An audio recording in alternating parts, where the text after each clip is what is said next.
sim, hein? E aí, Alexandrina? É o perfil dela que eu uso. Tem o meu ali, só que o dela, tudo que faz tá no dela. Então no dela fica mais fácil de mexer nos negócios dela. Ai. Marca o Ô, pessoal. Às vezes eles não vê, deixa eu marcar aqui. aham. De qualquer forma, ô guerreiro, eu vou Aí, ó. fazer a aula, deixo gravado e aí a gente vai seguindo. E aí, Demar, boa noite. Eu não consigo gravar, não, porque o meu não tem o. Não é o prêmio? Não. Esse aqui grava, ó. Não, mas esse aqui também não, né? O prêmio. Esse daqui é uma versão gratuita que você consegue gravar. Mas Só eu que. acho que é porque a minha conta é antiga, né? Aí eu Hum, acho que deve ter, tipo, esse período, deve ser alguma coisa nesse sentido. show de bola. E aí, Ademar, boa noite, tudo bem, querido? Vamos ver se ele tá com o áudio ligado.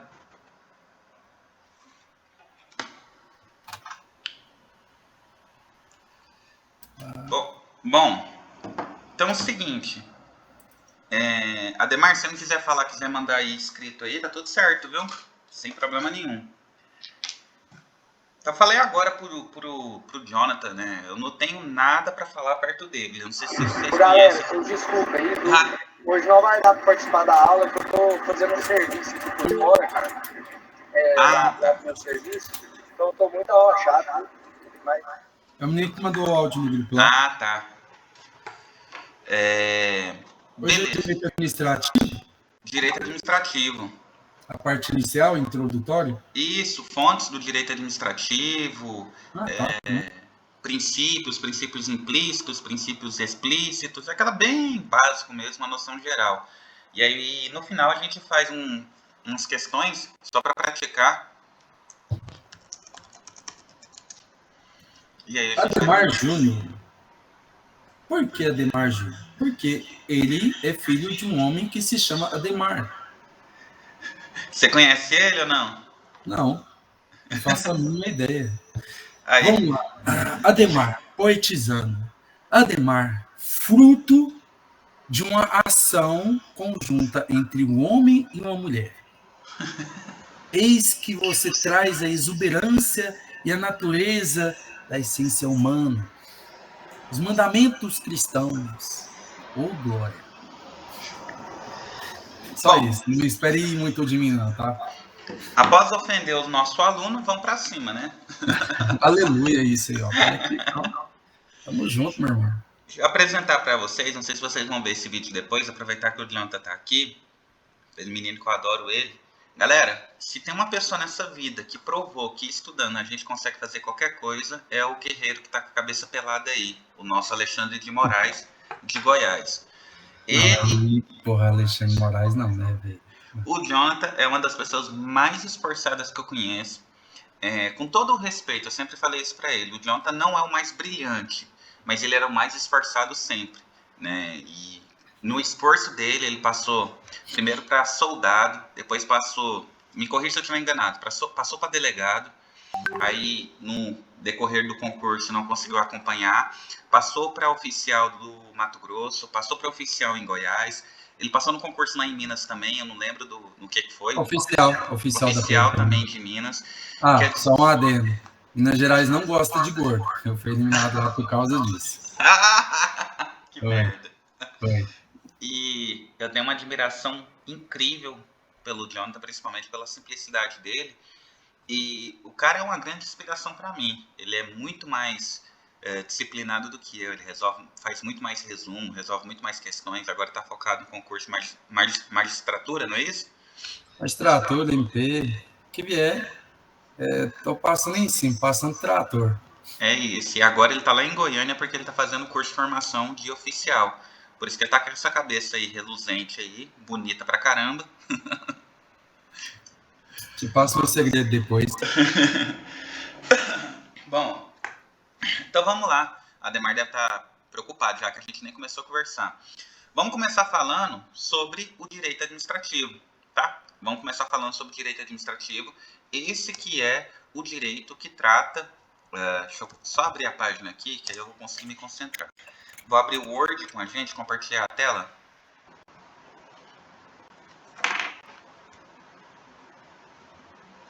Ah, agora sim. Vamos ver se vai aparecer. Foi, né?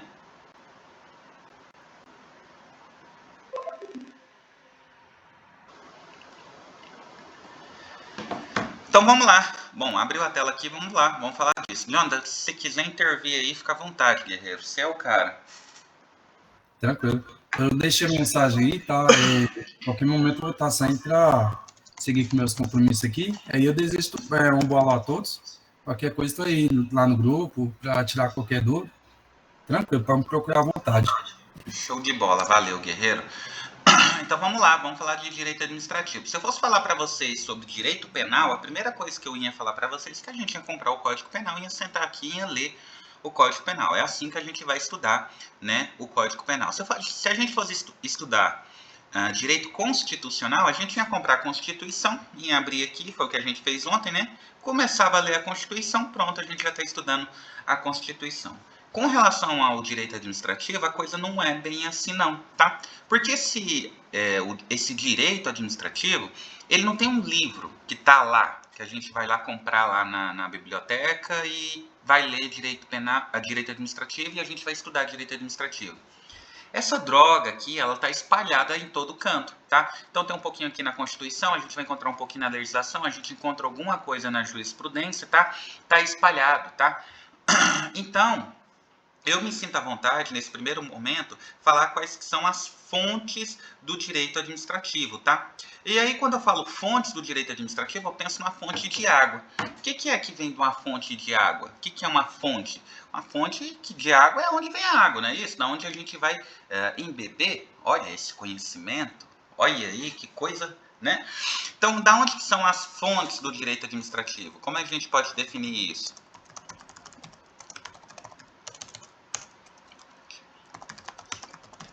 Bom, a primeira fonte do direito administrativo a gente vai dizer que é a lei, não é isso, Jonathan? A primeira fonte do direito administrativo a gente vai dizer que é a lei. A legislação é uma fonte do direito administrativo.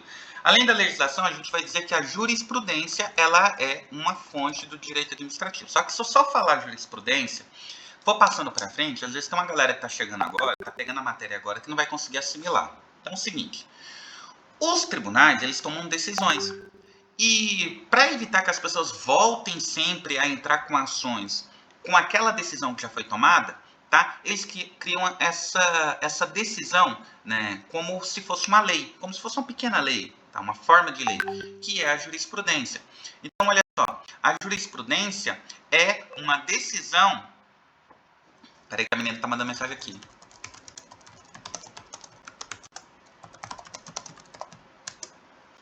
A jurisprudência é uma decisão reiterada. Qualquer jurisprudência serve para a gente? Não. A gente vai querer a jurisprudência do STF, tá? Que é o Supremo Tribunal Federal, que o Jonathan ainda vai fazer parte, se Deus quiser. Lá vai ser o nosso Alexandre de Moraes lá, vai tomar umas decisões bem polêmicas, tá? Ele vai fazer a denúncia, vai fazer a investigação e vai julgar. Nada mais justo, né? Que ele julgue também, né? Toma a decisão, julgue. Eu acho que é o correto, tá? Então, ó, cadê? Eu acho que eu aceitei todo mundo. Vai me condenar? Pô, sacanagem me condenar. Deixa eu ver se eu voltar aqui. Então, a gente tem a jurisprudência. A jurisprudência são decisões reiteradas. A jurisprudência são decisões reiteradas e a gente vai utilizar a jurisprudência do STF. Tá? Então, por exemplo, imagina que a gente utilize, por exemplo, uma situação que a gente vai chamar de interpretação, tá? A gente vai interpretar uma situação. E aí a gente vai utilizar de interpretação quando a gente tiver um caso, por exemplo, de um transexual que apanhou do companheiro. Um transexual, se ele apanha do companheiro, teoricamente ele exerce uma função de mulher na sociedade, tá? Teoricamente ele exerce uma função de mulher na sociedade. E se ele exerce uma função de mulher na sociedade, a gente tem que entender que se ele exerce um papel de mulher na sociedade, ele tem que ser tratado como mulher. com direitos e deveres. Opa, direitos e deveres? Então a gente vai olhar para esse transexual e vai aplicar aqui, nessa situação, a Lei Maria da Penha, que é a lei que protege as mulheres de violência doméstica, tá? E a violência doméstica é muito mais amplo do que isso, tá? Quando eu falo para vocês de violência doméstica, eu estou dizendo para vocês que pode ocorrer a violência de irmão para irmã, tá? De padrasto com a enteada, de pai com a filha, é uma violência doméstica. De namorados, apesar deles não conviverem, né, coabitarem no mesmo teto, debaixo do mesmo teto, se o namorado arrebenta a guerreira lá, bate na namorada, isso fica configurado como uma relação, isso fica configurado como Lei Maria da Penha. E isso foi feito através de jurisprudência. Então, olha só que coisa. A jurisprudência é uma decisão reiterada. Da próxima vez que um transexual ele ingressar com a ação, da próxima vez que um transexual ingressar com a ação pedindo para ser reconhecido na sociedade como mulher e ser aplicada a Lei Maria da Penha nessa situação, isso já vai ser aplicado, porque houve uma jurisprudência. Então, voltando às fontes do direito, a primeira fonte do direito é a lei. A lei é a fonte do direito, tá? A jurisprudência também é a fonte, tá? A jurisprudência também é uma fonte, tá? É uma fonte. E a gente vai dizer também a doutrina, tá? Doutrina. Ah, Wender, já sei. Doutrina é aquele negócio que a gente vai lá na igreja, não pode fazer tatuagem, não pode beber. Também. Mas concorda comigo que aqueles livros de autores como Eli Lopes Meireles, né? A Zanella de Pietro, deixa eu ver se eu lembro de mais alguém. O Brasa lá, eu esqueço o primeiro nome dele, que é um grande nome do direito administrativo, eles são a doutrina, tá? Eles são a doutrina, eles escrevem a doutrina, tá? Eles escrevem a doutrina, e a doutrina é esses livros, que quando a gente vai estudar direito, a gente compra esses livros para tentar entender que bagunça é essa que é o direito administrativo, tá? Que droga é essa que é o direito administrativo, porque ele tá solto, ele não tá numa fonte só. Voltando àquilo que eu falei no começo, quando eu quero estudar o Código Penal, eu vou lá e compro o Código Penal, eu estudo pelo Código Penal. Quando eu quero estudar direito administrativo, aí é um leque, aí é um mundo muito maior. Vocês vão observar que lá no edital de vocês, os meninos que vão fazer GCM, eles colocaram a legislação, a lei 10.000... o Estatuto do Desarmamento, 10.000, eu esqueci o restante, é 10.000 e alguma coisa. O Estatuto do Desarmamento. E aí eles colocam assim, ó, a legislação, e aí eles abrem parênteses. E as alterações. Então ele colocou a lei, e no edital diz, beleza, a gente vai cobrar a lei, mas a gente quer também as alterações. O que são as alterações? São decisões reiteradas, tomadas, que fica em incumbência da jurisprudência. Tá? Então, são interpretações analíticas, interpretação da legislação com aplicação do caso concreto. Então, o que eu acho que vai acontecer? Que é uma forma do sistema tentar ferrar a gente no concurso. Vamos colocar um estudo de caso. Vamos colocar um estudo de caso e vão perguntar o que você entende que ocorreu. Então, a galera que tem dificuldade aí, problema com interpretação de texto, a gente vai ter que melhorar isso até o dia da prova, tá? A gente vai ter que interpretar isso até o dia da prova para a gente chegar afinadinho. Bom, então, ó, o que é as fontes do direito administrativo? É a lei, tá? É a lei, é a jurisprudência, é a doutrina e tem ele que é o mais polêmico de todo, que é os costumes, tá? Os costumes... O costume também é uma fonte do direito administrativo, tá? Também é uma fonte do direito administrativo. Wender, como assim? Como assim o costume é uma fonte do direito administrativo? Vou dar um exemplo bom para vocês, que vocês nunca mais vão esquecer. O meu primo, ele teve uma filha agora, uma menina linda, a coisa mais linda do mundo. E aí ela é bem pequenininha, assim, quando poucas semanas que ela tinha nascido, ele pegou ela e levou numa farmácia. E lá na farmácia, ele furou a orelha dela, tá? Ele foi lá e furou a orelha dela, as duas, né? Os dois lados, tá? Porque disseram pra ele que é melhor furar quando era criança, porque já cresce, né? Não vai sentir essa dor quando tiver adulta lá. Dizem que é até melhor pra cicatrizar, enfim. Agora vamos olhar para o que meu primo fez. Essa filha dele, ela tinha discernimento daquilo que estava ocorrendo? Ela tinha como dizer que queria ou não furar a orelha? Não, é uma criança, ela não tem senso crítico, ela não tem entendimento, né? Ela não tem capacidade volitiva, intelectual de entender o que está acontecendo e tomar uma decisão. Concorda comigo que meu primo, olha só o que ele fez, ele causou uma lesão intencional na filha dele, então, teoricamente, a gente vai processar ele por lesão corporal. Porque para pensar, a menina não queria que fosse a orelha, ela não tinha entendimento disso, não pediram a opinião dela, pegaram ela, levaram lá na farmácia e furaram a orelha dela, que configura como uma lesão corporal, tá? Configura como lesão corporal, a gente pode colocar aí uma lesão corporal, eu não sei se enquadra como leve, né? Porque é leve, só o lóbulo da orelha é uma lesão corporal leve, ele teria que responder por esse crime, tá? Mas peraí, por que ninguém vai fazer isso? Porque a gente tem o tal desse costume, tá? A gente tem o tal do costume. A gente tem um costume na nossa tradição, de furar as orelhas das meninas. E isso é muito mais antigo do que a legislação. Isso é um costume que veio muito antes. Vamos colocar aí, o Brasil começou em 1500, não é isso? Lá em Portugal, as mulheres já furavam as orelhas.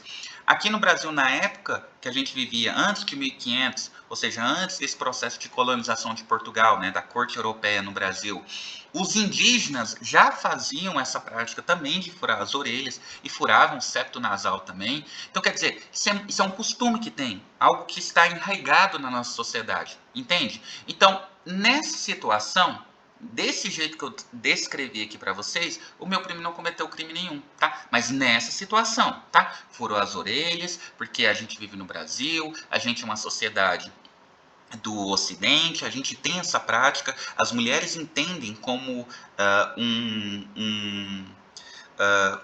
um adorno, algo que vai enfeitar o seu rosto, algo que vai deixá-la mais bonita. E isso é amplamente a mesma coisa do cabelo comprido para a mulher, tá? É um costume, tá? Então, o costume também é uma fonte do direito administrativo, tá? É uma fonte do direito administrativo. E o que vai acontecer? Isso vai chegar lá na prova de vocês. Eu acredito nisso, só acredito que esse tipo de coisa pode cair na prova de vocês. E vão perguntar se o costume é ou não uma fonte do direito administrativo. Você vai dizer que sim. O costume é uma fonte do direito administrativo. Beleza? Outra coisa, se vocês quiserem perguntar, pergunta, tá? Senão eu vou falando aqui e não paro mais nunca.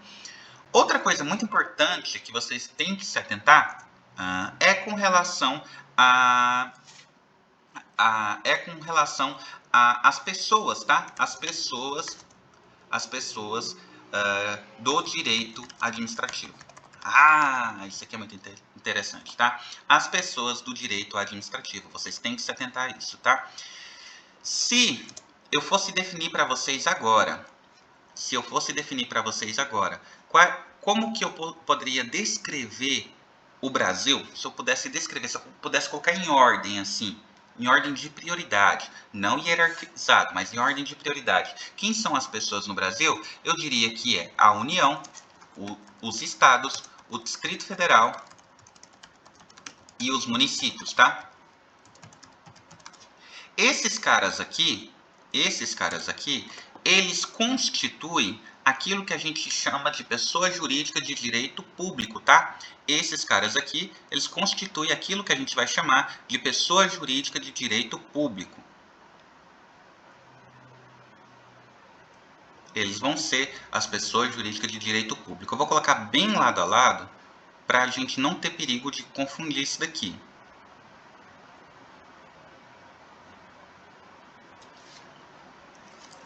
Pessoas jurídicas de direito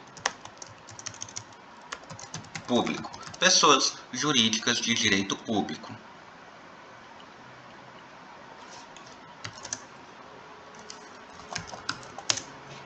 Aí, vamos começar os questionamentos. Beleza, são pessoas jurídicas de direito público. Wender, a União, ela é mais importante que o município? Não. Wender, o Estado manda no município? Não, não manda não, tá? Cada um cuida do seu quadrado, tá? A gente vai dizer que são funções diferentes, tá? Cada um manda dentro do seu âmbito. Wender, mas eu já vi falar que a União, ela disciplina regras gerais que vai ser seguido pelo Estado e pelo município. Tá, mas são funções diferentes. Quando ela disciplina funções gerais, regras gerais, a partir daí ela não pode mais interferir. Ela não pode mais interferir, a menos que o município não cumpra aquilo que lhe é de obrigação, tá? Como, por exemplo, as normas sensíveis, tá? Se eu estiver enganado, são normas sensíveis. Uma das normas sensíveis é a aplicação do dinheiro público dentro daquilo que é devido, tá? Então, se ele não fizer aquilo que ele tem que fazer, aí tem uma intervenção, pode ser uma intervenção do Estado ou uma intervenção federal. Quer um exemplo disso? Vou te dar um exemplo agora. Em 2019, no Rio de Janeiro, houve um grande confronto entre a polícia militar e um morro carioca lá. Eu não lembro qual que é o morro agora. E aí, a situação escalou de uma forma tão estranha, ficou tudo tão perigoso, que o governo federal, na época o presidente era Jair Bolsonaro, ele decretou o tal do GLO, que é garantia da lei e da ordem, fez a intervenção da parte de segurança pública do estado do Rio de Janeiro, tá? Fez a intervenção, e aí ele colocou o exército na rua com tanques, com blindados, tá? Com parafal, com fuzil, com tudo que tinha, para garantir a segurança. Então, o entendimento que se teve aqui é que o Estado ele não deu conta de fazer aquilo que ele tinha que fazer. Não deu conta? Não? Beleza. Então a União vai entrar na brincadeira. Só que aí a União, aí você não ganha, filho. Aí é o Estado, tá? Aí é o sistema. Do sistema você não ganha, tá? E aí eles vão para cima de verdade, tá? Fuzil, militar, helicóptero, blindado, é tudo mais pesado, tá? Até porque a União sempre vai intervir quando tiver ameaçada a ordem democrática. Que é um exemplo? Aquilo que ocorreu em 8 de janeiro lá em Brasília, tá? Após aquelas manifestações que depredaram o Palácio do Planalto e o STF, não é isso? Após eles depredarem, imediatamente foi declarada intervenção federal. Foi declarada intervenção federal, a União, era o presidente Lula que estava mandando em Brasília naquele momento ali, tá? Mas, cada um com a sua função, não tem intervenção. Esse é o princípio que a gente tem que de saída, já ter em mente. União, Estado, Distrito Federal e município. Wender, o Distrito Federal não seria um Estado? Cara, a gente não sabe o que é o Distrito Federal. Ele é sui generis. Ora ele vai se comportar como Estado, ora ele vai se comportar como município, tá? Então ele é diferente de todos os outros. Todos os outros ele é diferente, tá? Ora ele se comporta como Estado, ora ele se comporta como município. Então, como a gente não sabe muito bem o que ele é, a gente coloca ali ele sempre separado. Sempre que você for ver a legislação, eles vão dizer para você que vai ser União, Estado, e Distrito Federal e município. Sempre vai falar do Distrito Federal. Mas a divisão da pessoa jurídica de direito público é entre 3 pessoas: União, Estado e município. Uai, Wendy, cadê o Distrito Federal? Ora ele se comporta como Estado, ora ele se comporta como município. Wendy, mas em que momento isso acontece? Isso a gente consegue ver com muita clareza quando a gente fala, por exemplo, do plano plurianual, da lei de diretriz orçamentária e da lei orçamentária anual, tá? O plano plurianual, a LDO e a LOA, tá? E quando a gente fala, por exemplo, de regra fiscal, a regra de ouro. Não é o nosso concurso. Não vou colocar isso na cabeça de vocês. Não vale a pena vocês perderem tempo com isso, tá? Eu sei disso porque eu já prestei um concurso que tinha essa cobrança do Distrito Federal, o caso do Distrito Federal, que é completamente diferente. Mas só que vocês saibam, e só isso nesse momento basta, que o Distrito Federal é diferente de todos os outros. O Distrito Federal é sui generis, tá? Ele é único, ele é do jeito dele, tá? Beleza? E aí a gente tem também, autarquia, fundação pública, sociedade de economia mista e empresa pública. Beleza? Aí a gente tem autarquia, fundação pública, sociedade de economia mista e empresa pública. Agora vamos lá. Esses entes aqui, eu vou dizer que é a administração pública direta. E eu vou fazer questão de separar isso, tá? Isso daqui é a administração pública direta. Esses entes aqui é a administração pública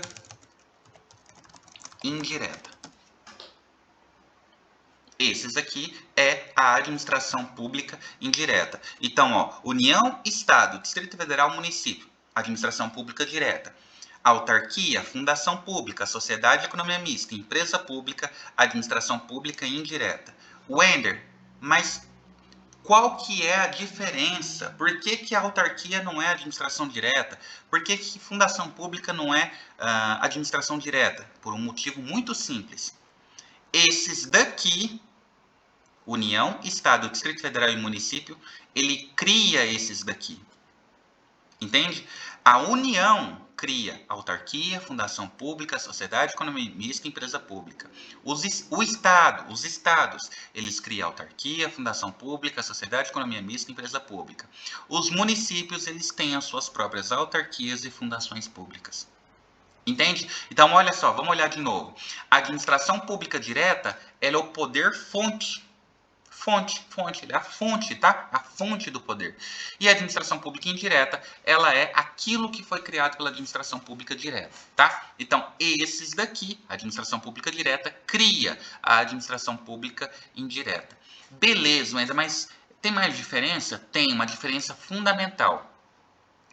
A Constituição, no artigo 37, no parágrafo 2º, fala que o cargo público será ocupado mediante concurso público ou concurso de provas e títulos, tá? Tá lá no artigo 37 da Constituição.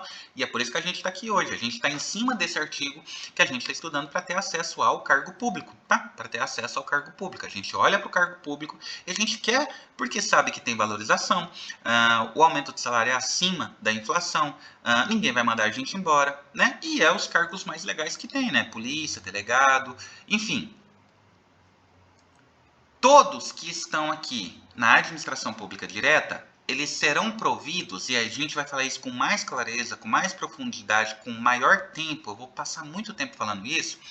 Esses caras aqui, eles vão ter o provimento de vagas mediante estatuto, tá? São chamados estatutários. Os agentes públicos que estarão aqui, a maioria deles, serão os estatutários, tá? Então, eu vou ter direitos e obrigações que vai estar no estatuto. Wender, você está me dizendo, então, que a Polícia Militar ela tem um estatuto próprio? Sim. No caso, é o Código Penal Militar, né? Mas tem um estatuto lá de servidores públicos militares. Wender, você está me dizendo que a Polícia Civil dos estados, cada uma delas tem um estatuto da Polícia Civil? Sim. Você está me dizendo que os professores, os magistrados, tá? Os professores, é um curso de formação que tinha muito tempo atrás, não tem mais. Você está me dizendo que os professores eles têm um estatuto próprio? Sim, eles têm um estatuto próprio, tá?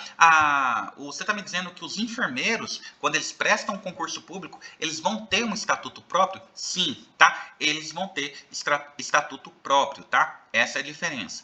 E quando a gente olha aqui para autarquia, fundação pública, sociedade, economia mista e empresa pública, o que eu tenho para dizer para vocês que vai depender aonde você vai estar. Dependendo aonde você estiver, vai ser por concurso público. Só que você não vai ter direitos. Não vai ter direitos. Por exemplo, a autarquia, ela é considerada uma pessoa... eu fiz errado, eu tinha que fazer diferente aqui. Mas a autarquia, vou colocar assim, ó. A autarquia, vou colocar aqui do lado, ó. A autarquia, e aí eu vou colocar uma cor diferente, porque ela é diferente dos outros. A autarquia, ela é considerada uma pessoa jurídica de direito público, tá? Mas ela é um ente da indireta. Eu vou te explicar com mais calma a autarquia. Por que eu coloquei ela aqui? Presta atenção. Concurso do INSS. Quer ser servidor lá do INSS? Beleza. É concurso público, tem estabilidade, você vai ser estatutário. Fundação pública, FUNAI. Biblioteca Nacional, fundação pública. Teoricamente, a fundação pública ela é boazinha, tá? Ela quer ajudar a sociedade. O que a FUNAI quer? Ela quer proteger os índios, né? Tadinho dos índios. O que a Biblioteca Pública Nacional ela quer? Ela quer promover cultura, né? Que as pessoas estudem mais, tá? Teoricamente, ela é boazinha.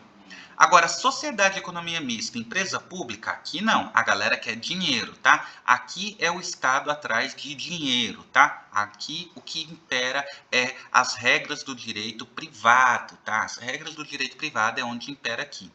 Quando a gente fala de sociedade de economia mista e empresa pública, tem uma regra que se aplica às duas. Elas podem ser tanto exploradora de atividade econômica, como prestadora de serviço.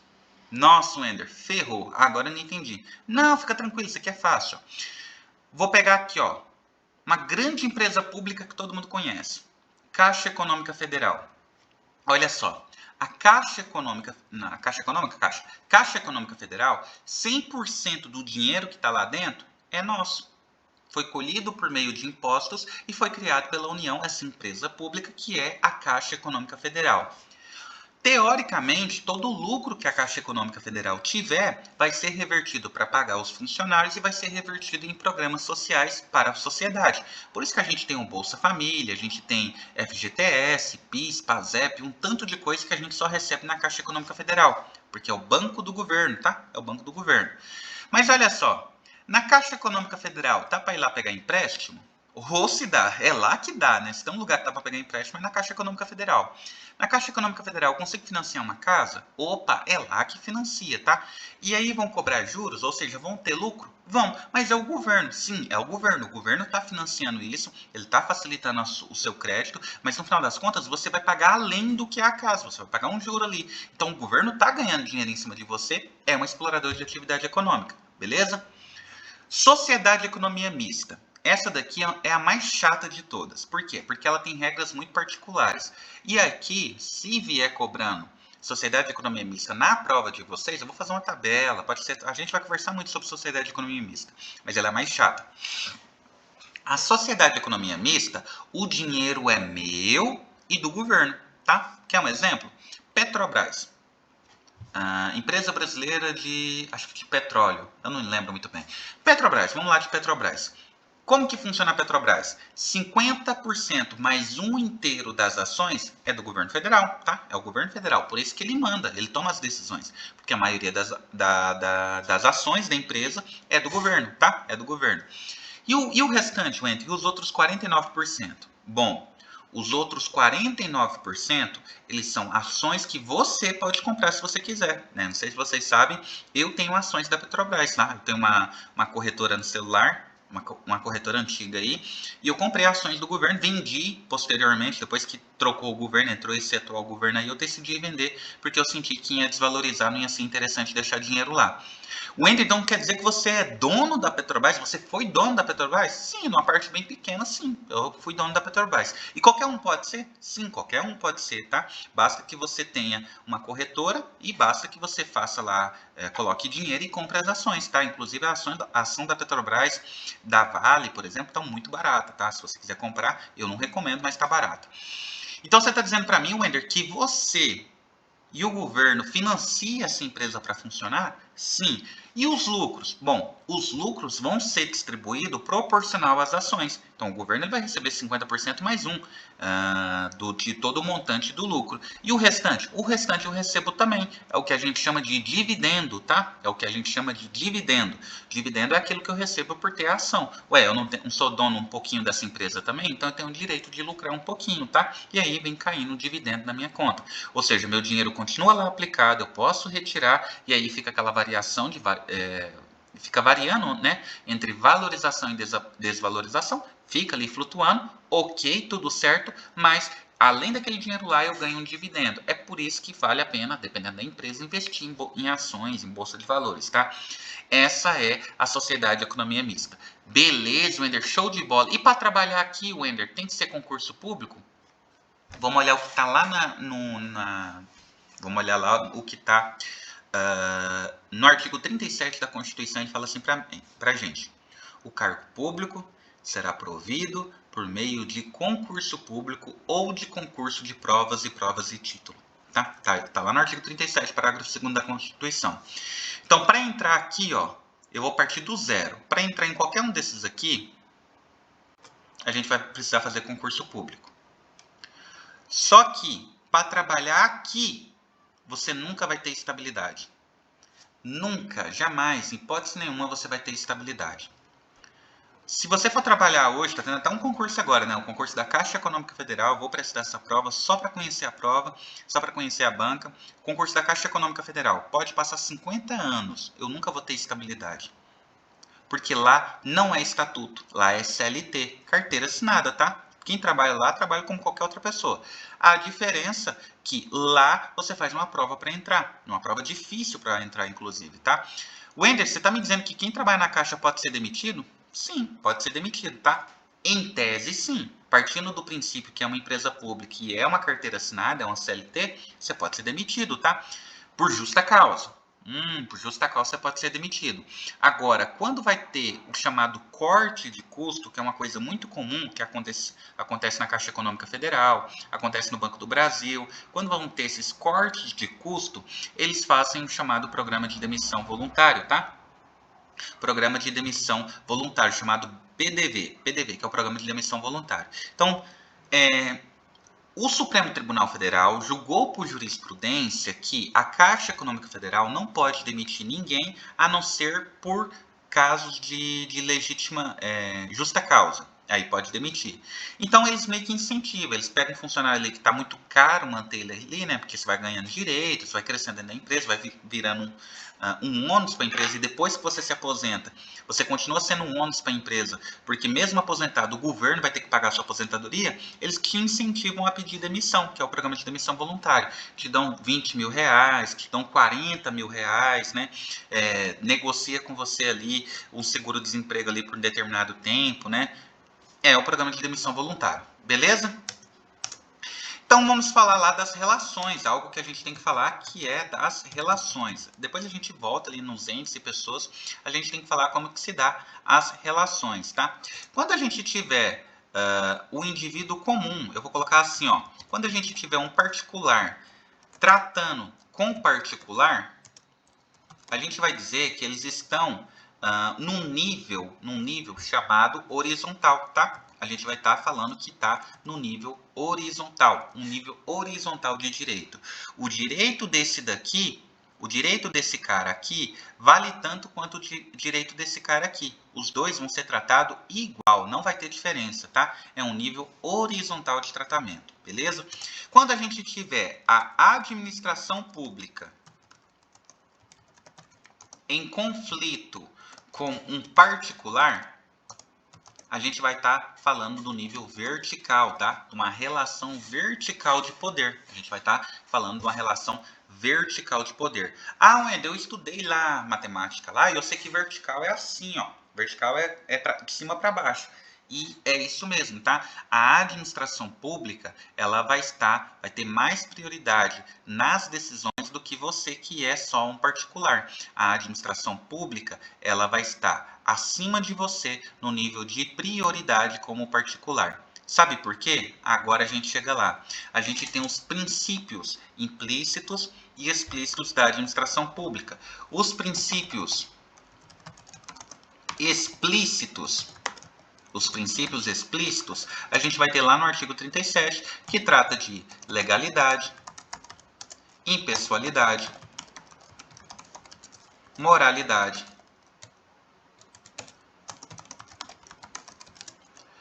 publicidade,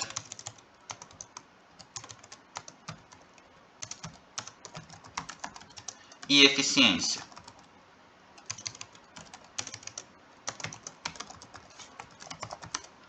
Então, olha só, os princípios, deixa eu colocar bem para baixo para dar para pegar legal. Os princípios explícitos do direito administrativo, a gente vai dizer que se trata de legalidade, impessoalidade, moralidade, publicidade e eficiência, que é o nosso famoso LIMP, tá? O nosso LIMP é os princípios explícitos da administração pública. Moralidade, legalidade, impessoalidade, moralidade, publicidade e eficiência, tá? Todas as decisões que forem tomadas pela administração pública vão ter que estar dentro da lei, tá? É o princípio lato sensu da lei, tá? A administração pública não pode fazer nada que aquilo não esteja previsto em lei, por isso que deputado fica votando lei o tempo todo, porque tudo que for fazer, orçamento público, uma lei para aumentar a dívida interna, lei de licitação, lei do plano plurianual, lei de diretriz orçamentária, lei orçamentária anual, tudo isso tem que ser votado. Legalidade. Impessoalidade, eu não vou utilizar a máquina pública para me beneficiar de forma nenhuma, tá? E nem para prejudicar uma pessoa que eu não goste. Moralidade, não basta estar tudo dentro da lei, tem que ser moral. Às vezes o que eu estou fazendo não é ilegal, mas não é moral. Quer um exemplo? Essa aqui a gente tem que demorar um pouquinho nela mesmo, tá? Princípio de moralidade. Imagina que o Wender se candidatou para deputado federal e ganhou as eleições. O Wender é muito simpático, muito conhecido, ganhou as eleições para deputado federal. E para ser deputado federal, você tem que morar em Brasília, não é isso? A gente tem que ir para Brasília e morar lá. Lá em Brasília, eles dão o apartamento funcional, que são apartamentos que você tem o direito, como deputado e como senador, de morar neles sem pagar nada, ou você tem o direito de receber um valor por mês, eu não sei quanto que é essa ajuda de custo, mas é um valor para você pagar aluguel. Em Brasília é muito caro, então é um valor bem elevado para você morar bem lá. Agora vamos imaginar o seguinte, o Wender ganhou como deputado federal e ele faz jus, vai lá e pega esse valor todo mês. Todo mês ele vai lá e fica pegando essa ajuda de custo, tá? Esse vale moradia, esse valor que ele recebe para morar lá em Brasília. Só que o Wender tem uma casa em Brasília. O Wender tem uma casa em Brasília. Agora me fala o seguinte, se o Wender tem uma casa lá em Brasília, ele deveria estar pegando esse dinheiro que é para justamente ele pagar o aluguel dele? Não. Mas isso é ilegal? Não. Mas é imoral? Imoral é. Mas é ilegal? Não. Tá na lei, ele pode receber. Tá? Como deputado, ele tem direito de receber uma ajuda ali para morar lá em Brasília. É ilegal? Não é ilegal. Mas é imoral? É muito imoral, né? Porque se o dinheiro justamente serve para você pagar as custas de morar lá, se você pega esse dinheiro já tendo uma casa lá, você está fazendo enriquecimento ilícito. É imoral, não deveria, mas está fazendo. Então, o princípio da moralidade, ele trata que não basta seguir as regras, tem que seguir os princípios de ética e os princípios morais, tá? Não acredito, mas eu vou falar por desencargo de consciência.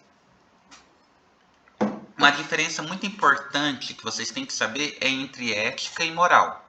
Ética é aquilo que não muda nunca.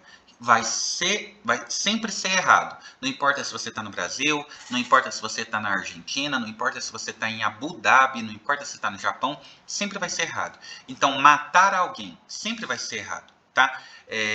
Cobiçar a mulher do próximo sempre vai ser errado, tá? Não importa onde você estiver, isso vai ser errado, tá? É antiético, tá? É uma atitude que a gente não deve fazer.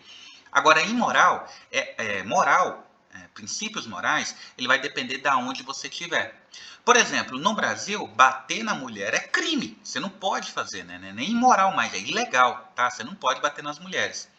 Mas lá na Arábia Saudita, o marido tem direito de disciplinar a esposa, tá? O marido tem direito de disciplinar a esposa. Então são coisas que variam, tá?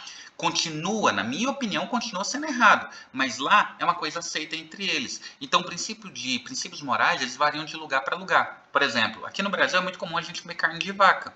Lá na Índia, isso é quase um crime, né? É uma coisa que ofende a sociedade como um todo, porque vaca é como se fosse um deus para eles. Eles cultuam muito a vaca, tá? Eles acreditam que o espírito de Deus tá naquela vaca, por isso que ela fica andando pela cidade, come as frutas, enfim, tá? Então essa é a diferença principal. O princípio da publicidade, os atos públicos serão públicos, né? A gente tem que saber o que os caras estão fazendo, tá? Por exemplo, se vocês pesquisarem aí o meu nome no Diário Oficial da União, vocês vão saber o ano que eu entrei no concurso, vocês vão saber quanto que eu ganho, vocês vão saber em que nível hierárquico eu estou no concurso público, vocês vão saber o ano que foi minha nomeação, quem me nomeou, qual unidade eu estou lotado, porque é público, os atos são públicos, tá? Isso é simples de conseguir, inclusive. Qualquer servidor público, você consegue pesquisar quanto que aquele servidor ganha, tá? E tem que ser assim mesmo, tá? Tem que ser público, para justificar a gente pagar impostos, a gente tem que saber para onde que está indo, tá? A gente tem que saber onde está indo. Só não vai ser público, o princípio da publicidade, ele não vai ser absoluto, ele nunca é absoluto, quando isso estiver arraigado com a segurança nacional. Imagina que a Venezuela quer invadir o Brasil. E aí, como o presidente fica sabendo disso, ele começa a fazer uma mobilização das tropas para a gente tentar evitar, né, retaliar essa injusta agressão. Então ele começa ali organizar para retaliar essa injusta agressão. Está descarregando o computador. E aí, isso tem que ser na calada, porque se ele fala, os caras ficam sabendo e não adianta, a gente não vai conseguir enfrentar os caras, né? Então, quando envolve segurança nacional, aí a gente vai ter ali o sigilo, tá? Pode ser sigilo de até 100 anos, tá? Presidentes da República utilizam desse sigilo volta e meia, né? 100 anos de sigilo, né? Não sei para que tanto tempo, mas tá bom, vai lá, 100 anos de sigilo. E quando a gente envolver a intimidade, ou quando a gente tiver envolvido crianças, tá? Também vai ter o princípio da publicidade, ele vai ser limitado. Por exemplo, a gente teve uma situação muito triste, que foi a morte da Marília Mendonça. Marília Mendonça é uma cantora muito conhecida, principalmente em Goiás. Ela estava fazendo um voo na parte do norte de Minas Gerais. O avião que ela estava era um avião de pequeno porte, ele perdeu estabilidade, se chocou com a fiação elétrica e ela caiu em cima de uma cachoeira. E ela teve uma morte violenta, que a gente chama de morte por trauma. No Brasil, é regra. É morte por trauma? Tem que fazer o inquérito policial e tem que investigar quais são as causas da morte. Quem faz isso? A Polícia Técnica Científica. E uma das fases que é essa investigação é tirar fotos do corpo da pessoa, de como ele foi encontrado. Porque isso, posteriormente, vai ser analisado por um perito e vai definir se foi um acidente, ou se foi uma sabotagem, ou se ela tentou se suicidar, enfim, vai definir o que foi que aconteceu ali. E essas fotos foram parar no Twitter. Então, qualquer pessoa poderia acessar o Twitter depois de um ano da morte dela. Essas fotos foram parar, um policial vazou essas fotos. E aí, isso causou um sofrimento muito grande. Primeiro, para a família, imagina a mãe dela ver a filha dela daquela forma, né, passando por tudo aquilo, ainda ver a filha daquela forma. Então, o que aconteceu aqui? Nessa situação, o princípio de publicidade ele não pode ser utilizado só para satisfazer o interesse público, a curiosidade. Porque olha o sofrimento que foi causado com a exposição dessa imagem. Inclusive, o policial, ele respondeu um processo, foi expulso da corporação, ele sofreu as consequências disso que ele fez, tá? Eficiência foi colocado na emenda constitucional, ela foi adicionada na emenda constitucional 19 de 1998, tá? Até então a gente não falava, quando a gente pega ali a Constituição original, antes da emenda, a gente não tinha esse princípio da eficiência, que trata da administração pública como uma empresa. A administração pública, ela deve ser tratada como uma empresa, e como empresa ela tem que gerar lucros, resultados, ela tem que ser eficiente, tá? Então, tinha uma ideia ruim, errada, de que quando você entra para o serviço público, você não faz nada. Você fica o dia inteiro ali, escondido, né? Tomando café, fazendo qualquer coisa, menos trabalhando. E aí, a gente vai ter, né, esse princípio da eficiência sendo cobrado, e um dos desdobramentos, não que tenha sido inventado, mas aumentou uma maior vigilância, que é o tal do PAD, que é o procedimento administrativo disciplinar, que ele vai ser criado, né, como se fosse um tribunalzinho ali da administração para julgar os seus atos. Se você tiver um baixo desempenho, você vai ser provavelmente exonerado, tá? Se você tiver um baixo desempenho, no caso não é nem exonerado, né? É demitido, uma demissão pública, tá? Se você tiver um baixo desempenho, vai fazer um PAD, que é um procedimento administrativo disciplinar, e você pode ser demitido, tá? A cada 6 meses você é avaliado. Eu, a cada 6 meses, eu só recebo o papel. Eu nem sei o que tá acontecendo, né? Só chegam lá e colocam na minha mesa. Ó, você foi avaliado esse mês, né? Esse semestre você foi bem, tá? Se eu tiver 3 anos seguidos de baixo desempenho, eu vou ser exonerado, tá? Vou ser exonerado. Claro que depois eu posso recorrer na justiça, mas a regra é que eu vou ser exonerado. Então, a gente tem, por exemplo, quando você passa no concurso público, você passa 3 anos em estágio probatório. Você ainda não tem estabilidade. Você é um servidor público, está recebendo seu salário normalmente, mas você não tem estabilidade. Você ainda não é um servidor no sentido amplo da palavra, no sentido profícuo da palavra, tá? Você é um servidor, mas está em estágio probatório. Depois que você passa dos 3 anos, aí sim você vira um servidor público, tá? Tem avaliação de desempenho lá. Se você não tiver uma avaliação de desempenho ruim, você vai ser um servidor efetivo. Deixa eu ver o tempo que eu tenho aqui. Tenho 13 minutos, eu quero falar para vocês das pedras de Tóquio. As pedras de Tóquio, tá? As pedras de Tóquio. As pedras de Tóquio. É Tóquio ou Tóquio? Eu vou colocar Tóquio. Tóquio é Tóquio. Eu vou colocar Tóquio. Se não for, vocês me desculpa, tá? Que é o princípio da administração pública, tá? E agora muita coisa vai fazer sentido para vocês, tá? Agora muita coisa vai fazer sentido para vocês. Não, ficou ruim. Deixa eu colocar outra cor.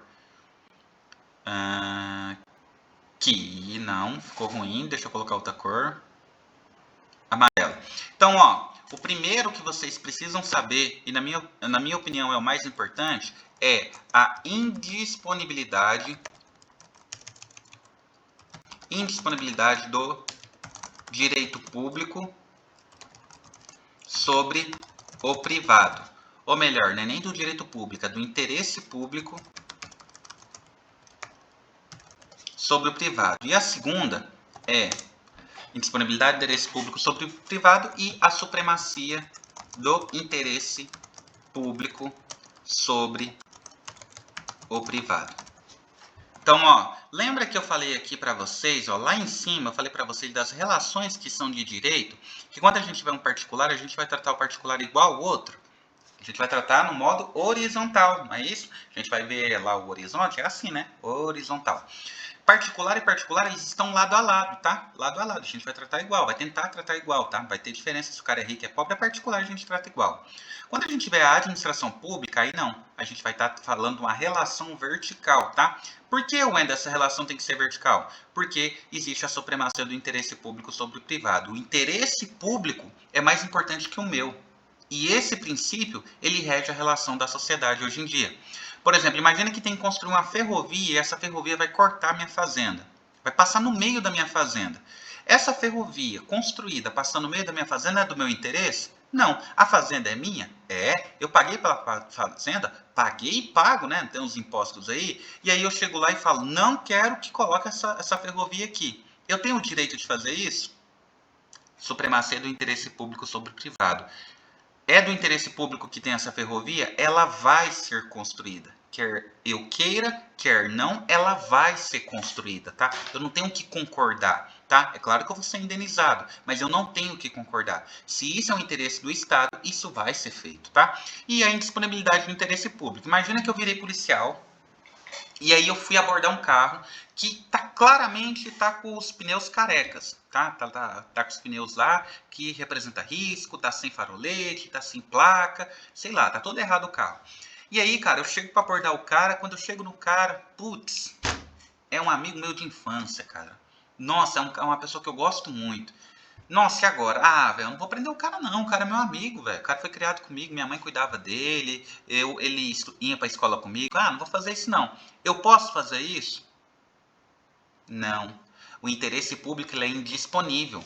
Não é o Wender, olha só, não é o Wender que está abrindo mão do direito dele. Não é o meu direito, não é eu que não quero fazer. Tá? Não é meu direito. O direito é público. Não é do Wender. O Wender não pode abrir mão daquilo que ele não tem, tá? Então existe o princípio da indisponibilidade do interesse público.